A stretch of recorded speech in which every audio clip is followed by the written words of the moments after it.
Hello जी। आज के पहले वीडियो में हम बात कर लेते हैं एक और एफएमसीजी कंपनी के बारे में। हम बात करने वाले हैं वरुण बेवरेजेस के बारे में। इनका देख लेते हैं क्वार्टर टू का रिजल्ट किस तरीके का रहा। अगर हम शुरुआत करें कंपनी के मार्केट कैप के साथ तो 2,10,000 करोड़ रुपीस के आसपास का कंपनी का मार्केट कैप है। अब देखो पहले तो बिजनेस मॉडल समझ लेते हैं। तो जो यूएस में पेरेंट कंपनी है पेप्सिको, उन्होंने इस ब्रांड को लाइसेंस दे रखा है इंडिया में उनके स्नैक्स और ड्रिंक्स को मैन्युफैक्चर, बॉटल और डिस्ट्रीब्यूट करने का। तो अगर आप पेप्सी पी रहे हो तो वो पेप्सिको ब्रांड के ब्रांड नेम के साथ छप रही है, बट उसको इंडिया में बॉटल करने का, मैन्युफैक्चर करने का और डिस्ट्रीब्यूट करने का कॉन्ट्रैक्ट मिला हुआ है आपके वरुण बेवरेजेस को। और वरुण बेवरेजेस को हर पीस के ऊपर, हर केस के ऊपर, तो अगर आप जाके आज एक पेप्सी का ड्रिंक खरीद रहे हो तो उस ड्रिंक एक बॉटल के ऊपर भी पेप्सिको को एक रॉयल्टी फीस पे करनी पड़ती है। पेरेंट कंपनी को, वरुण बेवरेजेस को पे करना पड़ता है parent company that is PepsiCo को। तो इस तरीके से इनका बिजनेस मॉडल चलता है। तो ये एकदम सिंपल चीज। अब इनका दो तरीके का डिस्ट्रीब्यूशन है। एक तो इंडिया में डोमेस्टिक डिस्ट्रीब्यूशन है, उसके अलावा इनका एक्सपोर्ट वाला डिविजन भी है। तो इनको ऐसा नहीं है कि सिर्फ इंडिया इंडिया के लाइसेंस मिले हुए हैं, इनको एक्सपोर्ट करने के भी लाइसेंस मिले हुए हैं। जैसे नेपाल हो गया, श्रीलंका हो गया, आपका अफ्रीकन कंट्रीज हो गए और शायद ऑस्ट्रेलिया में भी इनका लाइसेंस है। तो वहां पर भी जो भी पेप्सिको का प्रोडक्ट बिक रहा है उसको बॉटल, मैन्युफैक्चर और डिस्ट्रीब्यूट करने का काम वरुण बेवरेजेस करता है। अब देखो, कोई भी एफएमसीजी कंपनी हो, हमें तो दो ही चीजों के ऊपर फोकस करना है भाई। एक आपका वॉल्यूम ग्रोथ कितना आया, आपका वैल्यू ग्रोथ कितना आया, क्योंकि ये दोनों मिलकर ही आपके रेवेन्यू ग्रोथ में कंट्रीब्यूशन करेंगे। तो स्टार्ट ही वहीं से करते हैं। अगर हम देखने जाएं, कंपनी का रेवेन्यू ग्रोथ रहा 24% ओवर वाई लेवल का। और अगर हम पार्ट ग्रोथ के बारे में बात करें तो इनका पार्ट बढ़ा by 22% ओवर वाई लेवल।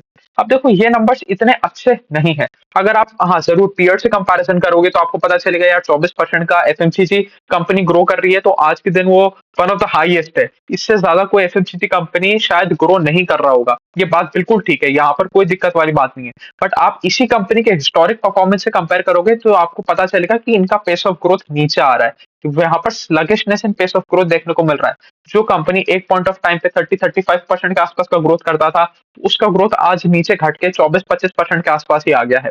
पर हम आगे चल के बात करेंगे, एक इसमें बहुत बड़ा एस्टेरिस्क मार्क्स है। एक बहुत बड़ा, ऐसा कह लेते हैं हम, एक एक कंपनी ने एक एक्विजिशन किया था जिसकी वजह से हमें ग्रोथ देखने को मिला। नहीं तो स्टैंड अलोन बेसिस पे अगर हम बात करें, जो ऑर्गेनिकली कंपनी ग्रो कर पाई वो तो और भी ज्यादा कम है। सेकंड प्रॉब्लम यहाँ पर क्या है, हम यहाँ पर प्रॉब्लम है 22% के आसपास का पार्ट का ग्रोथ। क्योंकि देखो, जब भी पहले कंपनी अपना रिजल्ट पोस्ट किया करता था, आप हमेशा देखोगे कि इनका जो पार्ट का ग्रोथ है वो हमेशा बहुत ज्यादा होता था इनकी टॉप लाइन के ग्रोथ है। तो लगातार कंपनी को ऑपरेटिंग लेवरेज देखने को मिल रहा था। कंपनी अपने सेल को बढ़ाती 30% से 40% के आसपास से, इनका पार्ट बढ़ता था 50% के आसपास से। तो वहां पर कंपनी को और एडवांटेज मिल रहा था, कंपनी का ईपीएस का जो पेस ऑफ ग्रोथ था वो और भी ज्यादा बन रहा था। बट यहाँ पर अब वो चीज हमें देखने को नहीं मिल रही। क्यों नहीं मिल रही? देखो, आपका इतना बड़ा बेस हो गया है, इसकी वजह से आपको टॉप लाइन को ग्रो करने में प्रॉब्लम आ रही है। सेकंड ऑफ ऑल, आप अपने सारे के सारे एफिशिएंसी पैरामीटर्स ऑलरेडी इंप्रूव कर चुके हो। जैसे आप, अगर हम कह लें, आप अपने फ्रेट चार्जेस को ऑलरेडी ऑप्टिमाइज कर चुके हो। आप अपनी जो मैन्युफैक्चरिंग फैसिलिटी है उसको आप ऑलरेडी काफी सारा ऑप्टिमाइज कर चुके हो। अभी भी आप थोड़ा बहुत ऑप्टिमाइज करोगे, ऐसा ये तो हमेशा ऑप्टिमाइजेशन तो चलता ही रहेगा, बट अब उस पे उतना इम्पैक्ट नहीं आ रहा, उस ऑप्टिमाइजेशन से उतना इम्पैक्ट नहीं आ रहा जितना पहले आया करता था। अभी भी अगर आप इनका इबिटा लेवल पे देखोगे तो 100 बेसिस पॉइंट्स के आसपास हमें इंक्रीज देखने को मिलेगा, but that is not sufficient to grow its part at a much faster rate than the revenue growth. इस चीज का हमें ध्यान रखना पड़ेगा। तो चलिए, अब हम समझ लेते हैं क्या क्या कहानियां हो रही हैं। तो पहले तो ये देख लेते हैं इनका एक्सपोर्ट वाले डिवीजन में से कितना आता है और डोमेस्टिक मार्केट से कितना आता है। तो इनका एक्सपोर्ट वाला डिवीजन तो कंट्रीब्यूट करता है 15% ऑफ द टोटल सेल्स, और 85% आता है हमारा इंडिया वाले सेगमेंट में से। अब देखो, ये जाके एक्सपोर्ट करते हैं अफ्रीकन कंट्रीज में, श्रीलंका में, जो सारी की सारी कंट्री आती। श्रीलंका तो खैर नहीं आता, बट हाँ, आपका जो अफ्रीकन कॉन्टिनेंट है वो आता है सदर्न हेमिस्फीयर के अंदर। तो जब इंडिया में गर्मी है उस टाइम वहां पर सर्दी है, तो वहां पर ऑफ सीजन वाला मार्केट चल रहा है, इंडिया में फुल सीजन वाला मार्केट चल रहा है। बट जब इंडिया में सर्दी आएगा, जैसे अभी इंडिया में वो सर्दी आना शुरू हो गया है, तो सर्दी के टाइम पे तो कौन कोल्ड ड्रिंक पिएगा, कौन कार्बोनेटेड ड्रिंक्स पिएगा? तो उस टाइम इंडिया में स्लगिश रहता है और वहां अच्छा ग्रोथ देखने को मिलता है। वहां पीक सीजन वाला टाइम है, वहां पर पीक गर्मी वाला टाइम है, वहां पर इनका सेल्स आता है। तो जो एक्सपेंशन स्ट्रैटेजी है वो बहुत बढ़िया है। यही चीज हमें काफी और कंपनियों में भी देखने को मिलती है। जैसे सिम्फनी हमने पढ़ा था, सिम्फनी क्या है, कूलर बनाने वाला कंपनी है। तो उसने भी यही काम किया था कि भाई उसने एक तो इंडिया में खोला और जाके दूसरा सदर्न हेमिस्फीयर में, ऑस्ट्रेलिया में जाके काम करने लग गए वो लोग, ऑस्ट्रेलिया में और साउथ अमेरिका में। तो जब इंडिया में गर्मी पड़ता था तो इंडिया में पीक सीजन हो जाता था, जब इंडिया में सर्दी आता था, तब वहां पर ऑस्ट्रेलिया और साउथ अमेरिका में जाके पीक सीजन हो जाता था, वहां पर बहुत भयंकर गर्मी पड़ रही थी, वहां से सेल आ जाती थी। तो ये भी कुछ उसी तरीके का काम करना चाह रहे हैं, और इसी वजह से इन्होंने DRC, democratic Republic of Congo में भी जाके एक प्लांट खोला है, और एक बेविको नाम की कंपनी को भी एक्वायर किया है। तो अगर आप अगर ऑर्गेनिकली देखोगे, तो कंपनी का वॉल्यूम ग्रोथ कुछ भी खास नहीं है। अब भाई अगर हम बात करें, जैसे हमने देखा था 24% के आसपास का कंपनी ने रेवेन्यू ग्रोथ किया था, और 22% के आसपास की कंपनी का वॉल्यूम ग्रोथ आया था। अगर आप ऑर्गेनिकली देखो, वो बेविको का सेल्स हटा दो, बेविको की जो जितने भी केसेस बिके हैं उनको हटा दे हम, तो हमें पता चलेगा डोमेस्टिकली 5.7% के आसपास का वॉल्यूम ग्रोथ आया है, और इंटरनेशनली 7.9% के आसपास का वॉल्यूम ग्रोथ आया है। तो ये तो बहुत ही बेकार नंबर है। वहीं अगर हम बेविको का सेल मिला दें, तब जाके हमें कुछ अच्छा नंबर देखने को मिलता है, 22% के आसपास का ग्रोथ देखने को मिलता है। और कंपनी ये एक्विजिशन स्ट्रैटेजी काफी लंबे समय से अपना भी रही है, और ये उतना सस्टेनेबल मॉडल नहीं है। अब देखो क्या हुआ, अब देखो थोड़ा समझते हैं। जो लास्ट क्वार्टर था, जो मतलब Q2 FY24 था, जिससे हम अभी वाई वाई लेवल पे कंपैरिजन कर रहे हैं, उस टाइम तो बेबी को ब्रांड ही नहीं था इनके पास। तो आपने एक एडिशनल ब्रांड ही ऐड कर दिया, इसकी वजह से आपको ग्रोथ देखने को मिल गया। बट इस क्वार्टर में आपका ब्रांड ऐड हो गया। अब अगर ये पूरे साल कोई और एक्विजिशन नहीं करते, तो फिर आपका अगले साल क्या होगा? अगले साल Q2 FY26 में हमें कोई ग्रोथ नहीं देखने को मिलेगा। तो एंड ऑफ द डे आपको ऑर्गेनिकली ही ग्रो करना पड़ेगा। आप इनऑर्गेनिकली बहुत लंबे समय तक ग्रोथ लेके आ नहीं सकते। बट हाँ, फिर भी ये लोग कोशिश कर रहे हैं ग्रोथ लेके आने का।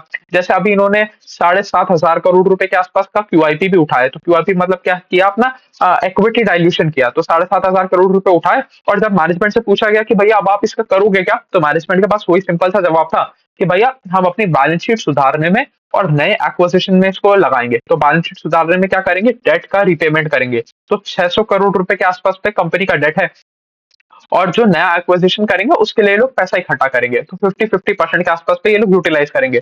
तो शायद ये 600 करोड़ रुपीज के डेट से 300 करोड़ रुपीज के डेट के आसपास आ जाएंगे। और जो बाकी सारा पैसा है, जो 7,200 करोड़ रुपए के आसपास बचा, वो कोई और नया कंपनी इनको देखने को मिलेगा जो अच्छा ग्रोथ कर रहा होगा, specifically in the African markets. वहां पर उसको ये एक्वायर करने के बारे में सोचेंगे, इसलिए ये लोग ये पैसा उठा रहे हैं।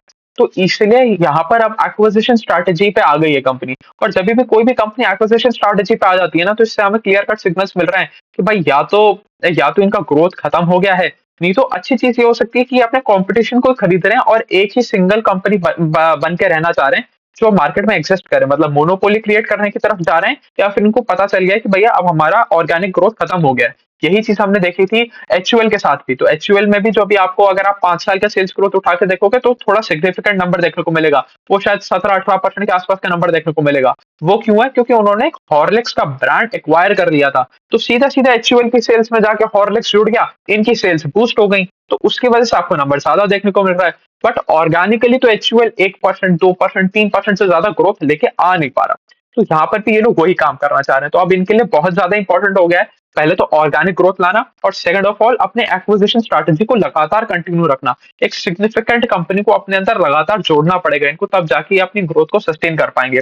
अब एक और प्रॉब्लम भी था कि भाई देखो, जब आपके बारिश का सीजन आ जाएगा, जैसे 85% ऑफ द सेल डोमेस्टिकली आता है, इंडिया से ही आता है। तो जब आपके बारिश वाला सीजन आ जाएगा, बारिश वाले सीजन में भी इनका ग्रोथ बहुत ही ठंडा रहता है। अब देखो कैसे इनका इनका सीजनलिटी किस तरीके से चलता है, वो देखते हैं। तो जो आपका सबसे अच्छा क्वार्टर होता है, वो होता है आपका Q1। Q1 के बाद डिप देखने को मिलता है हमें Q2 में, Q3 में और भी ज्यादा डिप देखने को मिलता है। फिर Q4 से रिकवरी होती है, और फिर पीक चला जाता है हमारा वापस Q1 में। तो Q1 is the best quarter. उसके बाद आता है सेकंड बेस्ट क्वार्टर है हमारा Q4। उसके बाद आता है हमारा Q3, और सबसे खराब क्वार्टर होता है आपका, सॉरी, उसके बाद आ जाता है आपका Q2, और सबसे खराब क्वार्टर होता है हमारा Q3। तो Q1, Q4, Q2, Q3, इस तरीके से इनका सीजनैलिटी चलती है। तो अगर उस हिसाब से देखने जाएं, तो ठीक ठाक सेल किया है। क्योंकि जो अगर हम बात करें बारिश के बारे में, तो बारिश Q1, Q2, Q3 तीनों में थोड़ा इफेक्ट करती करती है। इस बार थोड़ा सा Q2 में ज्यादा हो गया, इसकी वजह से हमें थोड़ा सा यहाँ पर ग्रोथ में और ज्यादा कमी देखने को मिल रही है। अगर हम वो हटा दें, तो हो सकता था कंपनी 10-12% के आसपास का वॉल्यूम में ग्रोथ ले आती।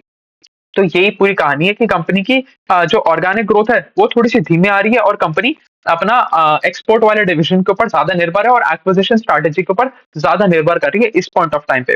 अब थोड़ी सी चीजें समझ लें, थोड़ा सा रेवेन्यू सेगमेंटेशन समझ लें, तो पता चलेगा 75% of the revenue comes from the carbonated soft drink category. तो मतलब जितना ही आपका स्टिंग हो गया, पेप्सी हो गया, ये इन सारी चीज़ों से इनका 75% ऑफ द सेल आता है, 4% ऑफ द सेल आता है इनका जूस वाले सेगमेंट में से और बचा हुआ 21% ऑफ द सेल आता है इनके आप कह लो वाटर वाले सेगमेंट से। तो जो एक्वाफिना का ब्रांड है या एक्वा वेव्स करके भी इन्होंने एक ब्रांड लॉन्च किया है, वहाँ से आता है रिमेनिंग 21% ऑफ द सेल और उसके साथ ये डोरिटोस और ये जितने भी स्नैकिंग आइटम है इनका भी यही लोग सेल करते हैं, यही लोग इसका भी डिस्ट्रीब्यूशन करते हैं और ये वाला मार्केट ये जाके अफ्रीका में भी सेटअप करने की कोशिश कर रहे हैं। तो चलिए मोर और लेस यही थी कहानी वरुण बेवरेजेस के बारे में। इस कंपनी का भी हमने एनालिसिस कर लिया। अच्छा चलो एक फाइनल चीज वैल्यूएशन के ऊपर भी थोड़ी सी चर्चा कर लेते हैं। तो आज ये कंपनी आपको देखने को मिल रहा है एट अ पी ऑफ 83 84 के पी पे आज ये कंपनी ट्रेड कर रहा है। तो देखो जब ये कंपनी अपने पीक पे था, जब ये 40% के आसपास का ग्रोथ कर रहा था, तब इस कंपनी का आपको अगर पी देखने को याद आ रहा है, जितना मेरे को याद आ रहा है, ये कंपनी ट्रेड किया करता था 120 के पी पे, 130 के पी के आसपास भी कंपनी गया है, जहां तक मेरे को याद आ रहा है एग्जैक्टली, थोड़ा बहुत नंबर्स ऊपर नीचे चलेगा। तो वहां से जो sluggishness in pace of growth आई है, उसका इस कंपनी को पी डिस्ट्रक्शन तो देखने को मिल गया कि वो 120 का पी घट के 80 का पी रह गया। बट अब हमें कैलकुलेट करना है क्या ये 80 के पी पे भी रीजनेबली वैल्यूड है। तो अगर हम बाकी सारी कंपनियों से कंपैरिजन करें, जैसे हमें 20% के आसपास का कौन सा कंपनी ग्रोथ दे रहा है, हमें मिसेस बेक्टर फूड्स 20% के आसपास का ग्रोथ दे रहा है, वो भी एक एफएमसीजी कंपनी है। वहां पर आप पी देखोगे तो वो इस 70-75 के आसपास का पी है। उसके अलावा 20% का ग्रोथ कौन दे रहा है आपको, बिकाजी फूड्स एक 20% के आसपास का ग्रोथ दे रहा है। बिकाजी फूड्स का पी आपको देखने को मिलेगा 65 के आसपास का। तो ये जितना भी एफएमसीजी कंपनी है, ये सारा थोड़ा सा हम पी रेशो के हिसाब से देखने जाएंगे थोड़ा सा ओवर वैल्यूड लगेंगे। बट हमेशा एक एफएमसीजी कंपनी थोड़ा सा प्रीमियम वैल्यूएशन कमांड भी करती है, क्योंकि सेक्युलर ग्रोथ कंपनीज हैं, इनमें कभी भी प्रॉब्लम नहीं आएगी। ये बहुत लंबे समय तक इस ग्रोथ को सस्टेन कर सकते हैं, इसकी वजह से इनको थोड़ा सा प्रीमियम भी मिलता है मार्केट में। इसी चीज के साथ हम इस वीडियो को खत्म करते हैं। अभी के लिए इतना ही। Thank you.